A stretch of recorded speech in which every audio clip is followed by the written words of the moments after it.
आप सभी को मेरा बहुत बहुत नमस्कार। तो आज हम पढ़ने वाले हैं प्रकाश का प्रवर्तन तथा अपवर्तन। हमारा ये क्लास 10th का चैप्टर है, जिससे बोर्ड एग्जाम की दृष्टि से बहुत ही महत्वपूर्ण है और इसमें काफ़ी अच्छे अच्छे क्वेश्चन बनते हैं। अगर आपने इसको अच्छे से पढ़ लिया तो 100% फिक्स बोलता हूँ कि आप इसका क्वेश्चन छोड़ ही नहीं सकते हैं। इससे और बोर्ड एग्जाम में फिक्स रहता है कि हर साल क्वेश्चन आएगा तो आएगा तो आएगा, क्वेश्चन आएगा। तो आज हम फर्स्ट लेक्चर है, तो आज हम आपसे थोड़ा मिलजुल करेंगे कि आप कैसा पढ़ना चाहते हैं, हम कैसा पढ़ाने चाहते हैं, हम कैसा कंटेंट देंगे, आप कैसा चाहते हैं। तो हम आपको बता देते हैं कि हमने अभी अपने लाइफ में फर्स्ट टाइम पढ़ाना शुरू किया है, जो कि अपने एक्सपीरियंस से काफ़ी अच्छा मुझे लगता है। मैं जानता हूँ कि मैं किसी और को काफ़ी अच्छे से समझा सकता हूँ। अगर कहीं भी कोई भी गलती हो अभी तो माफ़ कीजिएगा दोस्तों। तो चलिए शुरू करते हैं। तो हमने अभी तक दो बच्चों को देखा है पढ़ाई करते वक्त। एक वह बच्चा होता है जो केवल परिभाषा याद करता है, उसको परिभाषा लिखा दो, कहेगा this is A best teacher, भाई बहुत अच्छा टीचर है, उसको उसी में वह खुश रहेगा। एक वह बच्चा होता है जिसे थोड़ा लॉजिक चाहिए होता है चीज़ों को समझने में। मीन्स आपको कैसे पढ़ाई करना चाहिए, मीन्स कोई चीज़ है, पहले टीचर आपको उसे मीन्स थोड़ा बता दे कहानी के टाइप में, फिर आपको वह पढ़ाए तो बच्चा थोड़ा रिलेट कर पाता है उस चीज़ से, तो उसको भी पढ़ने में काफ़ी अच्छा लगता है। तो हम चलिए अब शुरू करते हैं अपना प्रकाश का प्रवर्तन। तो चैप्टर का नाम ही है प्रकाश का प्रवर्तन तथा अपवर्तन। हम इससे हम समझ सकते हैं कि इसमें हमें प्रकाश के बारे में पढ़ना है। अपवर्तन क्या होता है, परावर्तन क्या होता है, अपवर्तन क्या होता है कि अभी हम आगे जानते हैं क्या होता है अपवर्तन। आज हम पढ़ने वाले हैं प्रकाश के बारे में, प्रकाश की द्वितीय प्रकृति के बारे में और कण एवं तरंग के बारे में। प्रकाश का अपवर्तन, समतल दर्पण, ये सब हमारे बेसिक कॉन्सेप्ट हैं जो हमें इस चैप्टर को सीखने में काफ़ी हेल्प करते हैं। अब हम जान लेते हैं कि आखिर प्रकाश है क्या। सबसे पहले आप एक कमरे में खड़े हो जाइए। अगर आप लाइट बंद कर देते हैं तो हमें कुछ नहीं दिखाई देता है। जैसे ही हम लाइट को ऑन करते हैं हमें सब कुछ दिखाई देने लगता है। यह क्यों दिखाई देने लगता है? यह प्रकाश की वजह से दिखाई देने लगता है। प्रकाश एक लाइट है या एक चुंबकीय तरंग है। प्रकाश एक चुंबकीय तरंग है। इसको हम परिभाषा के रूप में बोल सकते हैं कि वस्तुओं को देखने में सहायता करता है और यह एक प्रकाश चुंबकीय तरंग है। आपसे यह कोई नहीं पूछेगा कि यह प्रकाश का परिभाषा बताइए, बस आप इतना जानते रहिए कि प्रकाश एक चुंबकीय तरंग है। यह हमें प्रकाश को देखने में मदद करता है। जो हमारा प्रकाश का चाल होता है जो हमारा प्रकाश होता है, पर जो हमारा प्रकाश की चाल होता है उसे हम C से प्रदर्शित करते हैं। उसका जो मान होता है वह होता है 3 × 10⁸ मीटर प्रति सेकंड होता है। हमारे प्रकाश के 1 सेकंड में चली गई दूरी का यह मान होता है। यह बहुत ही बड़ी संख्या होती है। आप इसे भी केवल याद रखिए। जैसे जैसे आप आगे बढ़ते जाएंगे तो आपको चीज़ों का चीज़ों को समझ में आने लगती है। काश ये सब कैसे होता है, लाइट हमारे घर तक कैसे तुरंत, जैसे ही वहाँ कोई एक फीडर जिसे बोलते हैं, हमारे घर जहाँ से लाइट आती है वह उतना दूर है, वहाँ पे जैसे ही लाइट लगाई जाती है तुरंत हमारे घर यहाँ पे 1 सेकंड का भी डिले होकर इतना भी नहीं होता कि हमारे यहाँ तुरंत लाइट आ जाती है। आप समझ लीजिए लाइट के वह जलता भी तो है, उसमें इलेक्ट्रॉन ही तो होते हैं। वो सब आगे का कॉन्सेप्ट है, आप धीरे धीरे उससे रिलेट करना शुरू कर दीजिए। बस आप अभी इतना ध्यान रखिए कि प्रकाश के चाल का मान होता है 3 × 10⁸ मीटर प्रति सेकंड। यह हमें क्वेश्चन को सॉल्व करने में बहुत ही मदद करेंगे। तो अब हम प्रकाश के बारे में आप तो थोड़ा जान ही लिए कि प्रकाश क्या है। प्रकाश एक विद्युत चुम्बकीय तरंग है जो हमें वस्तुओं को देखने में मदद करता है। इसकी द्वितीय प्रकृति होती है। द्वितीय प्रकृति मीन्स यह दुई बन के भेदभाव करता है, जिससे हम गुस्सा खुश हो जाते हैं।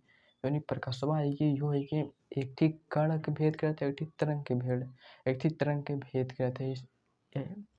प्रकाश जो होता है एक कण के भीतर अपने खुद को दिखाता है और तरंग की भी तरह खुद को दिखाता है, इसीलिए हम इसे द्वितीय प्रकृति के भी बोलते हैं। 16वीं शताब्दी है। एक थी न्यूटन, एक वैज्ञानिक और हाइजन, ऐसे कुछ नाम रहा। एक जनी कहे दिन कण है, एक जनी कहे दिन तरंग है। जब इसको दोनों खोज में ये दोनों के व्यवहार रखत रहा, दोनों के व्यवहार रखत रहा, इसलिए हम इसे बोल देते हैं द्वितीय प्रकृति का यह होता है। प्रकाश भी एक ऊर्जा ही होती है, या एक ऊर्जा होती है।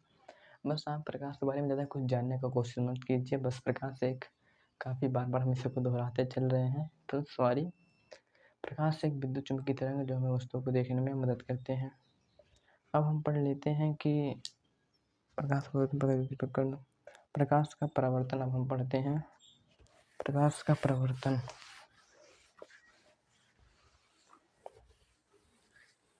अब हम पढ़ लेते हैं प्रकाश का परावर्तन। प्रकाश का परावर्तन, सबसे पहले आप जानिए कि समतल दर्पण क्या होता है। समतल दर्पण जिसमें हम खुद को देखते हैं उसे हम बोलते हैं समतल दर्पण। जैसे आपके हमारे कैमरे के पीछे लगा हुआ है समतल दर्पण, जिसमें हम दिखाई दे रहे हैं, इसी को हम बोलते हैं समतल दर्पण। समतल दर्पण क्या होता है? जिसमें हम रोज सुबह अपने बालों को झाड़ते हैं, अपने चेहरे को देखते हैं, अपनी सुंदरता को देखते हैं, वही होता है समतल दर्पण। अब आप इसे अब आपको इसे पढ़ाया जाएगा कि एक किरण जाएगा, वह उससे फिर लौट के आएगा, बीच में अभिलंब होगा, ये सब आपको पढ़ाया जाता है। ये सब दिखाई देने वाली चीज़ें नहीं होती हैं, ये सब आप एक्सपेरिमेंट से देख सकते हैं। आप किताबों में देख सकते हैं, ऐसा इमेजिन आप कुछ समय बाद करने लगेंगे कि हाँ ऐसा होता है। अगर आपको प्रैक्टिकल देखना ही हो तो आप यूट्यूब पे देख सकते हैं, कमेंट में मैं लिंक दे दूँगा। आप तो इतना जान ही गए होंगे कि समतल दर्पण क्या होता है। समतल दर्पण जिसमें हम खुद को देखते हैं उसे हम बोलते हैं समतल दर्पण, उसे हम बोलते हैं समतल दर्पण। अब आप समझिए कि एक है पारदर्शी सतह, ये है पारदर्शी सतह, ये है पारदर्शी सतह, पारदर्शी सतह, यह है पारदर्शी सतह और यह है अपारदर्शी सतह, यह है अपारदर्शी सतह।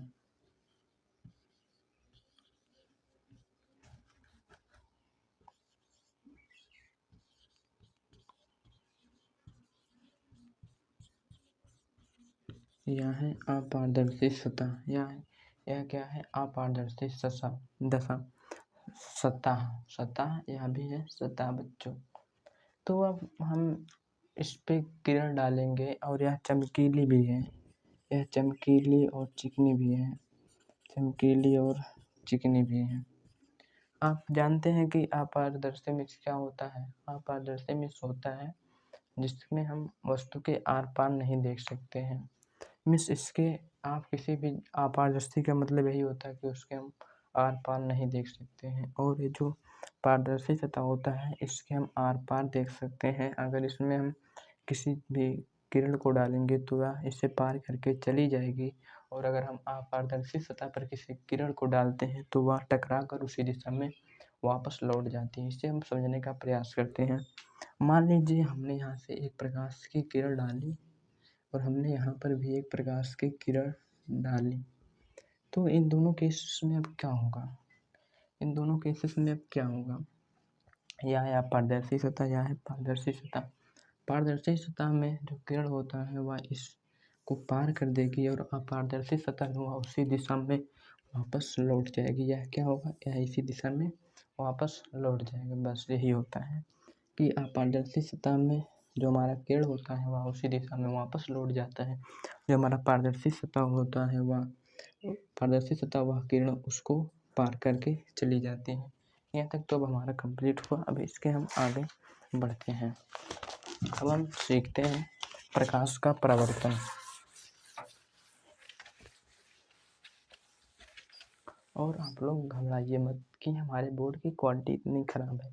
आपको सारे पीडीएफ में अच्छे से मिलेगा, आप वहाँ से अच्छे से अपना नोट्स बना सकते हैं। बस आपको काम है यहाँ पे समझना। आप अच्छे से समझ लीजिए तो आप अच्छे से नोट्स भी बना सकते हैं। तो हम क्या, अब हमारा टॉपिक है वह है प्रकाश का परावर्तन। प्रकाश का परावर्तन, प्रकाश का परावर्तन, जो हमारा प्रकाश का परावर्तन, जहाँ पर भी आपका परावर्तन आए तो आप समझ लीजिए कि वहाँ से किरण आई है और लौटकर चली गई है। हमारे यहाँ पारदर्शी सतह में परावर्तन होता है और अपारदर्शी सतह में अपवर्तन होता है। अपवर्तन क्या होता है? अपवर्तन जो होता है वह किरण सीधे चली जाती है वस्तु को पार करके। जो हमारा परावर्तन होता जो हमारा परावर्तन होता है वह किसी अपारदर्शी सतह पर जब गिरता है तो वह स्वयं उसी दिशा में वापस लौटकर चली जाती है। तो हम अब पढ़ने वाले हैं परावर्तन।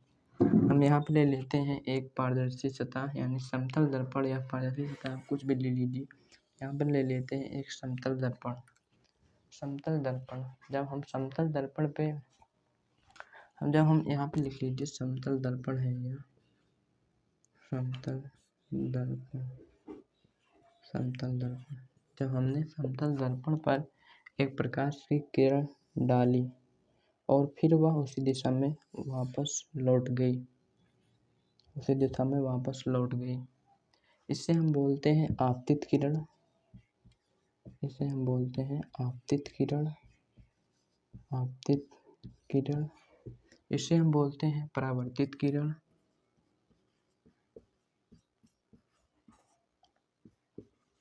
इसे हम बोलते हैं परावर्तित किरण।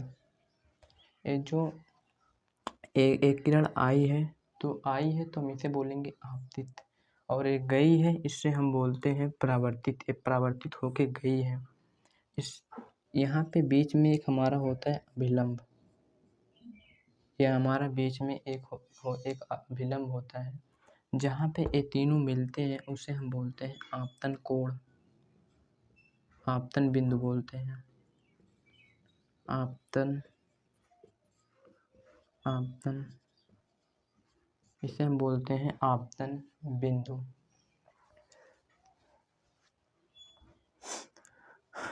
इसको हम बोलते हैं अभिलंब।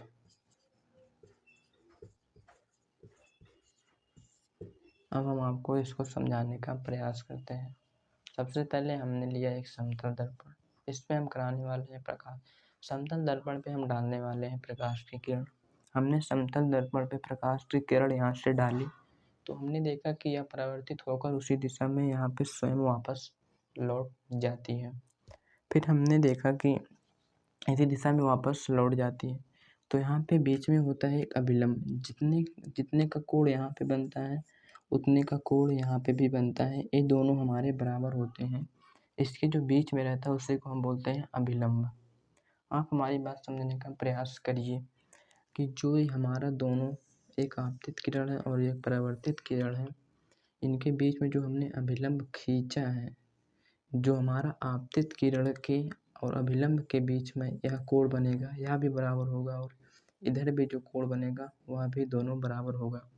जहाँ पर हमारा आपतित किरण, परावर्तित किरण, अभिलंब तीनों एक स्थान पर मिलते हैं उसे हम आपतन बिंदु कहते हैं। यह जो हमारा होता है इसे हम बोलते हैं परावर्तक पृष्ठ बोलते हैं। परावर्तक पृष्ठ बोलते हैं। परावर्तक पृष्ठ बोलते हैं। This is a very simple प्रकाश का परावर्तन बच्चों। अगर आपने इससे समझने का प्रयास किया होगा तो आप इसे आराम से समझ सकते हैं, जिससे वेरी सिंपल तरीके से हमने समझाया है। एक हमारा समतल दर्पण है, हमने उसमें प्रकाश की किरण डाली हुआ उसी दिशा में स्वयं वापस लौट जाती है। फिर एक बीच में होता है अभिलंब, हमने डाला है। यह जो अभिलंब होता है यह कोणों को बांटता है। जितने उसका कोण यहाँ बनाएगा अपने